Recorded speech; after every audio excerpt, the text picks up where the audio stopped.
नमस्कार विद्यार्थी मित्रो, मी डॉक्टर निरंजन शहा आज तुमच्यासाठी एक नवीन व्हिडिओ घेऊन आलेलो आहे. याचं नाव आहे methods of accounting under amalgamation of partnership firm. पाठीमागच्या व्हिडिओमध्ये आपण अमालगमेशन ऑफ पार्टनरशिप फर्म म्हणजे काय किंवा अमालगमेशन ऑफ पार्टनरशिप फर्मचे फॉर्मेशन कशा पद्धतीने केले जाते, तसेच अमालगमेशन ऑफ पार्टनरशिप फर्म्स या कोणत्या उद्देशाने स्थापन केल्या जातात किंवा का करायचा याचा अभ्यास केला. आजच्या व्हिडिओमध्ये आपण या अमालगमेशन ऑफ पार्टनरशिप फर्मच्या संदर्भात कोणकोणत्या मेथड्स या अकाउंटिंगसाठी वापरल्या जातात याचा अभ्यास करणार आहोत. तत्पूर्वी जे विद्यार्थी या चॅनलला नवीन आहेत त्यांच्यासाठी तुम्ही प्लीज हा चॅनल सबस्क्राईब करा, शेअर करा आणि लाईक करा. तर चला आपण पाहूया methods of accounting under amalgamation of partnership firm. या ठिकाणी accounting for amalgamation of partnership फर्ममध्ये दोन महत्त्वाच्या गोष्टी अगोदर लक्षात घेणं गरजेचं आहे की अमालगमेशनमध्ये काय होतं. दोन किंवा त्यापेक्षा जास्त पार्टनरशिप फर्म एकत्र येतात आणि त्यांचं अस्तित्व बंद करून नवीन पार्टनरशिप फर्म एकत्रितरित्या चालू करतात. अशा पद्धतीने त्यांची प्रोसिजर होते. म्हणजे या ठिकाणी काय होतं, closing the books of accounts of amalgamating, म्हणजे ज्या दोन पार्टनरशिप फर्म एकत्र आल्या तर त्या काय करतात, त्यांचं बुक्स ऑफ अकाउंट्स क्लोज करतात. त्यांनाच अमालगमेटिंग पार्टनरशिप फर्म असं म्हणतात. यालाच वेंडॉर कंपनी किंवा वेंडॉर फर्म असंही म्हटलं जातं. त्या थोडक्यात ओल्ड फर्म त्या. आणि काय होतं, नवीन जी पार्टनरशिप फर्म अमालगमेशन झालेलं आहे त्याला अमालगमेटेड पार्टनरशिप फर्म किंवा वेंडी फर्म असं म्हटलं जातं. तर या वेंडी फर्ममध्ये किंवा अमालगमेटेड फर्ममध्ये new books of accounts open केले जातात. म्हणजे एका ठिकाणी आपल्याला क्लोजिंग करायचं आहे तर दुसऱ्या ठिकाणी ओपनिंग एंट्रीज किंवा ओपनिंग अकाउंट्स प्रिपेअर करायचे आहेत. तर अशा पद्धतीने जुन्या फर्मचं अकाउंटिंग क्लोज करायचं आहे. म्हणजे जुन्या फर्मचं अकाउंटिंग करत असताना त्यांचे जे काही बुक्स ऑफ अकाउंट्स आहेत, थोडक्यात बॅलन्स शीट्स म्हणजे असेट्स अँड लायबिलिटीज या नवीन फर्मकडे जाणार आहेत, तर त्या असेट्स अँड लायबिलिटीजच्या अकाउंट्स क्लोज करायचे आणि नवीन फर्ममध्ये ते ओपन करायचे. तर अशा पद्धतीचं अकाउंटिंग आपल्याला करायचं. आता ह्या अकाउंटिंग करण्याच्या ज्या काही पद्धती आहेत त्यामध्ये महत्त्वाच्या दोन पद्धती आहेत. एक म्हणजे रिव्हॅल्युएशन मेथड आणि दुसरी म्हणजे realization methods. There are two methods used for closing the books of accounts. One is revaluation method and second one is realization method. आता ह्या दोन मेथड्स म्हणजे त्यांच्या नावातच तुम्ही सांगू शकता की रिव्हॅल्युएशन मेथडमध्ये काय असेल आणि रिअलायझेशन मेथडमध्ये काय असेल. तरी देखील आपण बघूया रिव्हॅल्युएशन मेथड म्हणजे नक्की काय आणि रिअलायझेशन मेथड म्हणजे नक्की काय. बघा, रिव्हॅल्युएशन मेथडच्या बाबतीमध्ये in this method a revaluation account is prepared to record the effect of increase or decrease in the value of assets and liabilities. मी मगाशी सांगितल्या पद्धतीने ज्यावेळेस दोन पार्टनरशिप फर्म्स क्लोज करतात आणि नवीन पार्टनरशिप फर्म ओपन होते त्यावेळेस नक्की काय होतं, तर जुन्या फर्मचा बॅलन्स शीट म्हणजेच त्यांच्या असेट्स आणि लायबिलिटीज या ठिकाणी क्लोज केल्या जातात आणि त्या नवीन पार्टनरशिप फर्मला दिल्या जातात. तर यावेळेस त्या पार्टनरशिप फर्मच्या जुन्या पार्टनरशिप फर्मच्या असेट्स अँड लायबिलिटीजचा व्हॅल्युएशन केलं जातं आणि या व्हॅल्युएशनमध्ये जर काही फरक पडला म्हणजे व्हॅल्यू वाढली किंवा कमी झाली, याच्यामुळे एकतर प्रॉफिट होईल किंवा लॉस होईल. म्हणजे असेटची व्हॅल्यू वाढली तर प्रॉफिट होईल, कमी झाली तर काय होईल, लॉस होईल. त्याच्या उलट लायबिलिटीजची व्हॅल्यू कमी झाली तर काय होईल, प्रॉफिट होईल आणि लायबिलिटीची व्हॅल्यू वाढली तर काय होईल, लॉस होईल. तर असा प्रॉफिट किंवा लॉस हा फक्त रेकॉर्ड करण्यासाठी कोणता अकाउंट प्रिपेअर केला जाईल, रिव्हॅल्युएशन अकाउंट. म्हणजे हा कोणत्या मेथडमध्ये प्रिपेअर केला जाईल, रिव्हॅल्युएशन मेथडमध्ये. म्हणजे नावामध्येच काय सांगितलेलं आहे, रिव्हॅल्युएशन म्हणजे व्हॅल्युएशन काय केलेलं आहे, बदललेलं आहे आणि त्या बदललेल्याच अमाऊंट्स त्या ठिकाणी त्या घ्यायच्या आहेत. म्हणजे थोडक्यात काय, जर पूर्वी एखादी असेट 50,000ला असेल आणि ती ॲसेट आता 60,000ला झाली, तर कितीने वाढ झाली? 10,000ने. तर या 10,000चं रेकॉर्डिंग हे फक्त कुठं असणार आहे? रिव्हॅल्युएशन अकाउंटला.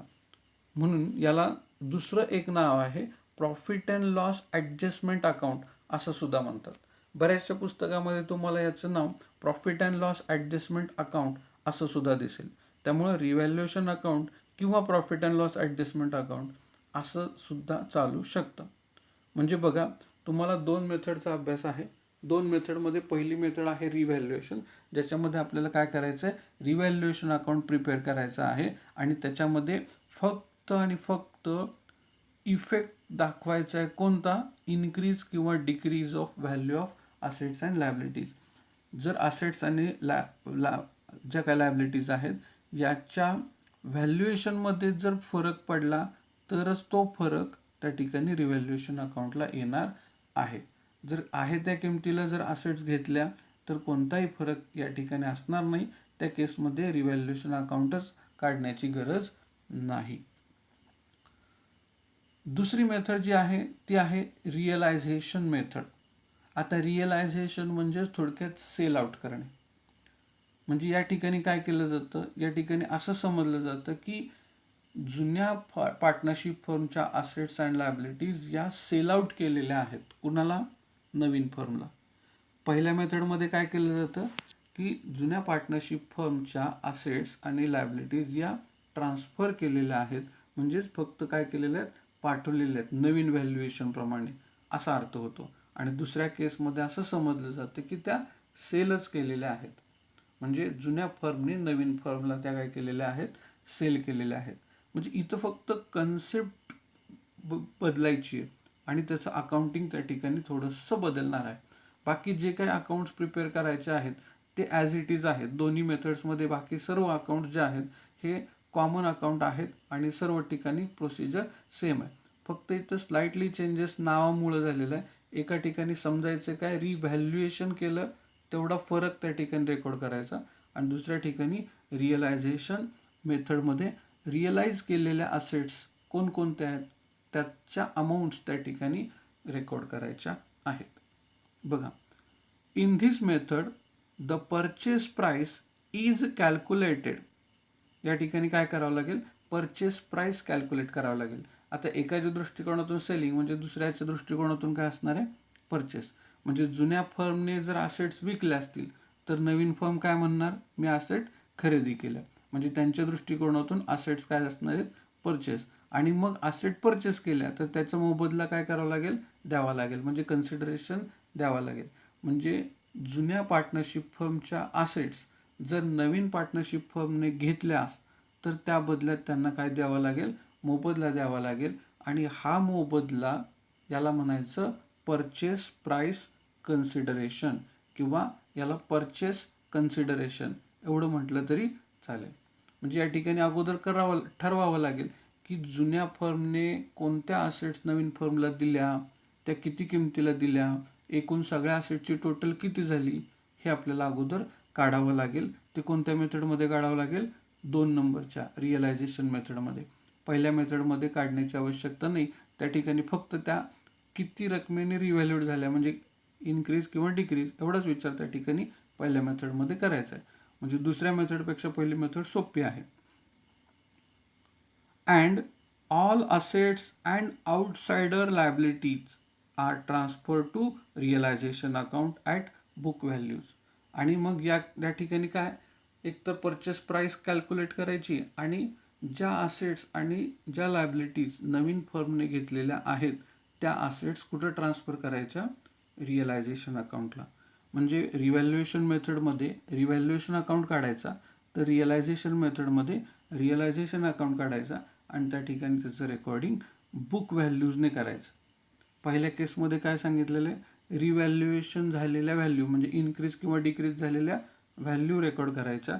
तर दुसऱ्या केसमध्ये ज्या असेट्स घेतल्या त्याच्या बुक व्हॅल्यू म्हणजे त्याची मूळ किंमत त्या ठिकाणी रेकॉर्ड करायची आहे.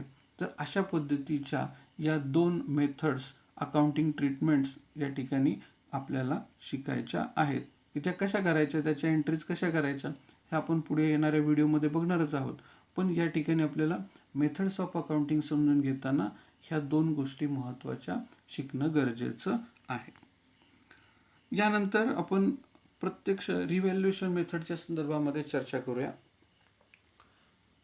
In this method, a revaluation account or profit and loss adjustment account is prepared. मग असे मी सांगितलंच तुम्हाला की या ठिकाणी काय रिव्हॅल्युएशन मेथड्स किंवा रिव्हॅल्युएशन अकाउंटलाच दुसरं नाव काय दिलंय, profit and loss adjustment account.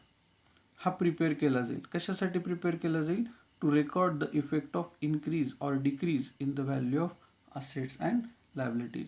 Assets and liabilities ज्या नवीन कंपनीने घेतलेल्या आहेत, नवीन फर्मने घेतलेल्या आहेत, तर त्याच्यामध्ये जो काही इन्क्रीज डिक्रीज झाला म्हणजे थोडक्यात प्रॉफिट किंवा लॉस झाला एवढाच त्या ठिकाणी काय करायचं आहे, रेकॉर्ड करायचा आहे. आता हे रेकॉर्डिंग करत असताना किंवा या मेथड्समधलं अकाउंटिंग करत असताना, रिव्हॅल्युएशन मेथडप्रमाणे अकाउंटिंग करत असताना काही महत्त्वाचे मुद्दे आपल्याला लक्षात घेणं गरजेचं आहे. मित्रहो, नीट लक्षात घ्या. हे जर तुमच्या लक्षात राहिलं किंवा ही प्रोसिजर तुमच्या लक्षात राहिली की तुम्हाला प्रॉब्लेम सहज सुटणार आहे किंवा तुम्ही सहज याचं अकाउंटिंग करू शकता. नीट लक्षात घ्या, आपल्याला दोन गोष्टी आहेत. एक जुन्या फर्म आणि नवीन फर्म असं अकाउंटिंग आहे. जुन्या फर्ममध्ये अकाउंट क्लोज करायचे, नवीन फर्ममध्ये अकाउंट काय करायचं आपल्याला, ओपन करायचे. तर ते इथं बघा, points to be considering while closing the books of accounts of old firm. जुन्या फर्मचं अकाउंटिंग क्लोज करताना कोणकोणते मुद्दे विचारात घ्यायचे, थोडक्यात आपण असं म्हणूया याला स्टेप्सच आहेत की या पद्धतीने आपल्याला ते सॉल्व करायचं आहे. मग आता कोणते मुद्दे? पहिला मुद्दा, revaluation of assets and liabilities. कोणत्या असेट्सचं आणि लायबिलिटीजचं रिव्हॅल्युएशन झालं आणि कोणत्याचं झालं नाही याचा एक विचार आपल्याला करावा लागणार. दुसरा, क्रिएशन ऑफ गुडविल. म्हणजे गुडविल ऑलरेडी बॅलन्स शीटमध्ये नसेल तर तुम्हाला काय करावं लागेल, सांगितलं असेल तर क्रिएट करावा लागेल. जर ऑलरेडी बॅलन्स शीटमध्ये असेल तर गुडविल क्रिएट करण्याची गरज नाही. तो काय होऊ शकतो, रिव्हॅल्यूड होऊ शकतो. जर गुडविल बॅलन्स शीटमध्ये नसेल तर तो क्रिएट करावा लागेल. तिसरं महत्त्वाचं, closing of reserve and profit and loss account. जर जुन्या पार्टनरशिप फर्ममध्ये त्यांचे रिझर्व्ह म्हणजे जनरल रिझर्व्ह, स्टॅच्युटरी रिझर्व्ह किंवा इतर काही, आता फर्मच्या बाबतीमध्ये स्टॅच्युटरी नसतो पण साधा रिझर्व्ह किंवा सरप्लस असेल किंवा प्रॉफिट अँड लॉस अकाउंटचा डेबिट किंवा क्रेडिट बॅलन्स असेल म्हणजे लॉस किंवा प्रॉफिट असेल, तर तुम्हाला माहिती आहे की जो काही प्रॉफिट आहे तो सगळा कुणाला मिळणं गरजेचं आहे, पार्टनर्सला देणं गरजेचं आहे. कारण की पार्टनर्सचा अधिकार त्या ठिकाणी असतो. मग ते अकाउंट्स क्लोज करून ते कुणाला द्यायचं, जो काही रिझर्व्ह असेल किंवा जो काही प्रॉफिट असेल हा पार्टनर्सला त्यांच्या प्रॉफिट शेअरिंग रेशोमध्ये द्यायचा. आता या ठिकाणी सुद्धा बघा, प्रॉफिट शेअरिंग रेशो 2 असणार आहेत. जुन्या फर्ममध्ये जुना रेशो, नवीन फर्ममध्ये नवीन रेशो. त्यामुळं नीट काळजी घ्यायची. जुन्या फर्ममध्ये ज्यावेळेस क्लोज करतो त्यावेळेस सगळं ओल्ड रेशोमध्ये, नवीन फर्ममध्ये सगळं न्यू रेशोमध्ये. चौथा महत्त्वाचा मुद्दा काय, transferring of assets and liabilities which are taken over by new firm. आता बघा, सगळ्याच असेट्स नवीन फर्म घेईल असं नाही. ज्या असेट्स किंवा ज्या लायबिलिटीज नवीन फर्मने घेतल्या त्या अकाउंटला ट्रान्सफर करायच्या. म्हणजे 10 असेट्स आहेत, 10 असेट्सपैकी 8 असेट्स नवीन फर्मने घेतल्या तर 8 असेट्स कुठं जातील, नवीन फर्मच्या अकाउंटला. राहिलेल्या 2 असेट्स त्याचं काय करायचं, एक तर त्या विकून टाकायच्या नाहीतर मग पार्टनर्सला द्यायच्या. अशा पद्धतीचं अकाउंटिंग असणार आहे. म्हणजे या ठिकाणी transfer of assets and liabilities which are taken over by new firm. नवीन फर्मने कोणत्या असेट्स अँड लायबिलिटीज घेतल्या त्या त्यांना ट्रान्सफर करणे, हा मुद्दा एक महत्त्वाचा. त्यानंतर 5व्या मुद्द्यामध्ये काय सांगितलेलं आहे, closing of assets and liabilities which are not taken over by new firm. नवीन फर्मने कोणत्या असेट्स आणि कोणत्या लायबिलिटीज घेतलेल्या नाहीत त्याचं अकाउंट क्लोज करायचं. क्लोज करताना गणितामध्ये सांगितलं असेल, प्रॉब्लेममध्ये सांगितलं असेल, एक तर ते काय करा, पार्टनर्सला वाटा, नसेल तर ते सोल्ड करा अशा पद्धतीने.